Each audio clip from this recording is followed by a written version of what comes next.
এটা জিজ্ঞাসা আল্লাহর নবী আয়ুন্নাসে আকিয়াস, মানুষের মধ্যে সবচেয়ে হুঁশিয়ার বুদ্ধিমান সচেতন মানুষ কে?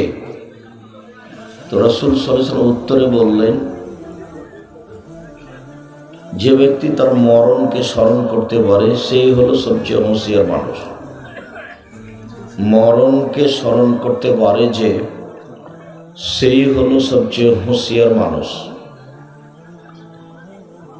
রাসূল সাল্লাল্লাহু আলাইহি সাল্লাম আদেশ করেছেন, ফাকসুরু যিকরা হাজমিল লাজ্জাতিল মউত, তোমরা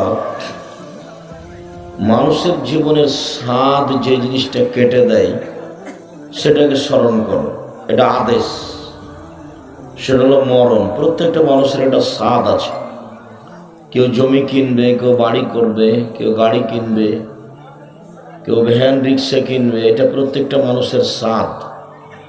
তো আল্লাহ নবী বলছেন যে তোমরা একটা জিনিসকে স্মরণ করো যেটা মানুষের স্বাদ পরিকল্পনাকে কেটে দেয়, সেটা হলো মরণ। রাসূল সাল্লাল্লাহু আলাইহি ওয়াসাল্লাম একদা তার মায়ের কবর জিয়ারত করতে গেলেন। যারা রাসূলুল্লাহ সাল্লাল্লাহু আলাইহি ওয়াসাল্লাম কবর উম্মি, এই দুটি চোখ দিয়ে সে তাই দেখা উচিত যা ওকে আল্লাহ দেখতে বলেছে। কারণ চোখ আল্লাহর দেওয়া। সে মনে করে তো হওয়ার ছিল, মানুষের তো চোখ হবে না হওয়ার, নিজে নিজে পেয়েছে। তো আল্লাহ তাআলা বলছে, ইয়াউমা লা ইয়ানফাউ মালুন ওয়ালা বানুন, যেদিন ছেলে সন্তান সম্পদ কাজে আসবে না, ইল্লা মান আতাল্লাহা বিকলবিন সালিম, ওই দিন শুধু কাজে আসবে এমন লোক, এমন মানুষের কাজে আসবে, ওই লোক উপকৃত হবে সেদিন যার একটা সুন্দর হৃদয় নিয়ে এসে আল্লাহর কাছে যাবে।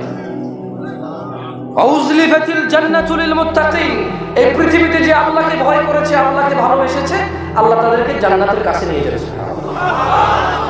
ওয়া বুররিজাতিল জাহিমু লিল গাওয়িন, পথ ভ্রষ্টদের জন্য আল্লাহ তাআলা জাহান্নামকে খুলবে। গোল ছক্কা চার ছাড়া কিছু নাই।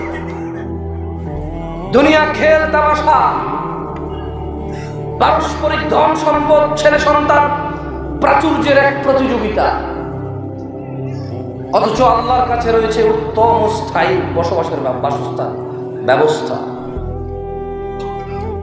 মানুষ তার রবের মুখী হয় না। আল্লাহ তাই বলছে, ওয়া বুররিজাতিল জাহিমু লিল গাওয়িন।